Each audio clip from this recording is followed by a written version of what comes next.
একটা ছোট্ট গ্রাম। সবার মতোই এখানে থাকতো গরিব এক কৃষক। নাম তার রঘু। সকাল হলেই মাথায় গামছা বেঁধে সে ছুটে যেত তার ছোট্ট জমিতে।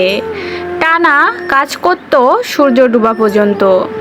কি গো, বেলা তো অনেক হলো, এবার একটু যাও মাঠের দিকে। হ্যাঁ গিন্নি, এখন বের হব। ওই জমিটাই আমার সবকিছু, খেটে খাওয়াই তো জীবন। কি আর করবে বলো, ভগবান যে কবে মুখ তুলে চাইবে আমাদের দিকে। জানি না গিন্নি, কবে ভগবানের চোখ আমাদের উপর পড়বে। এই বলে কৃষক মাঠের দিকে হাঁটতে শুরু করলো। পথে দেখা হলো তার বন্ধু রহিমের সাথে।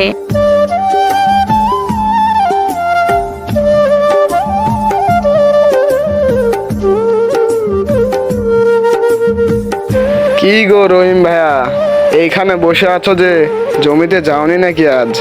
না ভাই, আজকে অনেক সকালেই রোদ পড়েছে, এই জন্য আমি মাঠে যাইনি। তুমিও মাঠে দেখে শুনে কাজ করো, যে রোদ পড়েছে। হ্যাঁ ভাই, গরম তো আমরাই তৈরি করছি। পুরাতন গাছপালা কেটে বড় বড় বিল্ডিং তৈরি করছি, তাহলে তো গরম হবেই, এটাই স্বাভাবিক। রঘু, তুমি ঠিক বলেছ, এটাই প্রকৃতির নিয়ম। আচ্ছা নাও থাকো, আমি একটু সকাল সকাল গিয়ে জমি থেকে ঘুরে আসি। এই বলে রঘু সেখান থেকে আবারও হাঁটতে শুরু করলো এবং তার জমিতে পৌঁছে গেল।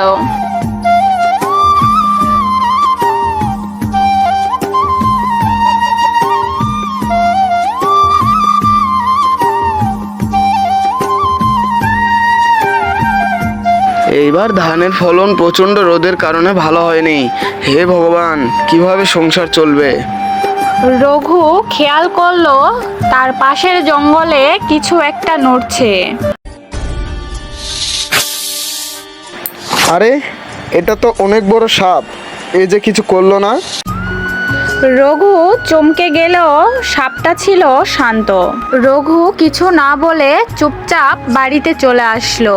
এটা দেখার পর তার কোনো কাজে আর মন বসলো না। গিন্নি, ও গিন্নি, গতকাল কি হয়েছে জানো? না বললে জানবো কিভাবে?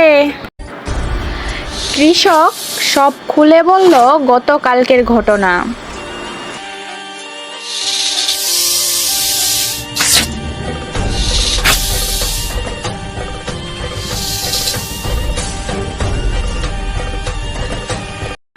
জানো গিন্নি, সাপটা কিছু করেনি। কেন জানো মায়া লাগছে, একটু দুধ নিয়ে যাই ওর জন্য। যেটা তোমার ভালো লাগে করো। রঘু সাপের জন্য দুধ নিয়ে যাচ্ছে ভাড়ে করে, 2 কাঁধে দুধের হাঁড়ি। সাপ এসে সম্পূর্ণ দুধ খেয়ে শেষ করে ফেলল। সেই দিন থেকেই এক অদ্ভুত বন্ধুত্ব শুরু। প্রতিদিন রঘু তার বন্ধুর জন্য দুধ, মাছ কিংবা ডিম নিয়ে যেত। রঘু, শুনলাম তুমি নাকি সাপকে দুধ খাওয়াও। হ্যাঁ, খাওয়াই তো, সে আমার বন্ধু। এইবার তো বউকে না নিয়ে সাপকে নিয়ে সংসার করবে দেখছি। না ভাইয়া, তুমি যেটা ভাবছো এটা একদমই ভুল ধারণা। আমার মনে হয় ও আমাকে বুঝতে পারে, আর আমার ক্ষতি কখনো ও করে না। একদিন রঘু জমিতে কাজ শেষে দেখলো সাপটি চলে যাচ্ছে, তবে অন্য কোথাও, অন্য রাস্তায়। কৌতূহল বশে সে অনুসরণ করতে লাগলো।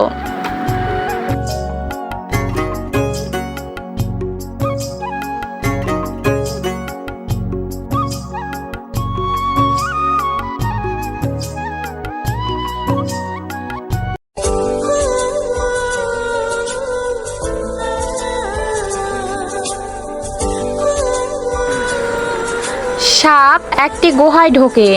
রঘু পেছনে পেছনে গুহায় ঢুকে পড়ে।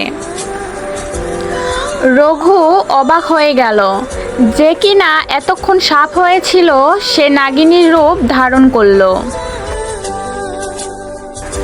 রঘু, আমি তোর প্রতি অনেক খুশি হয়েছি। আমি খুশি হয়ে তোকে কিছু উপহার দিতে চাই। আমি উপহার চাই না, তুমি ভালো থাকো। এইটাই চাই শুধু। না, সেটা বললে তো হবে না। তুই আমাকে প্রতিদিন দুধ, মাছ, ডিম খায় অনেক খুশি করেছিস। আমি তোকে কিছু গুপ্তধন দিতে চাই। এই বলে নাগিন কিছু মন্ত্র পড়তে লাগলো আর গুপ্তধনের বক্স খুলে গেল। সেখানে অনেক সোনা হীরা আছে। ওরে বাবা, এত সোনা! এটা তো স্বপ্ন। স্বপ্ন নয় রে রঘু, এইটাই সত্যি। সবগুলো লাল পুটলিতে বেঁধে দিলাম, আর এই সম্পদ দিয়ে গ্রামের গরিবদের সাহায্য করবি। গ্রামে একটা স্কুল আর হাসপাতাল করে দিবি। রঘু শুধু নিজেই বদলায়নি, গ্রামের গরিব মানুষদেরও সাহায্য করলো। নতুন ঘর, পোশাক, খাবার, সকলের মুখে এখন হাসি। সাথে হাসপাতাল, স্কুল সবই হলো। গ্রামের বাচ্চারা এখন শিক্ষিত হবে আর কেউ অসুস্থ হলে সহজেই চিকিৎসা নিতে পারবে। বন্ধুত্ব কি শুধু মানুষের সাথেই হয়? প্রকৃতির প্রতিটি প্রাণ, তাদের মনেও আছে অনুভূতি, দয়া, ভালোবাসা আর বিশ্বাস। এগুলো সবচেয়ে বড় গুপ্তধন।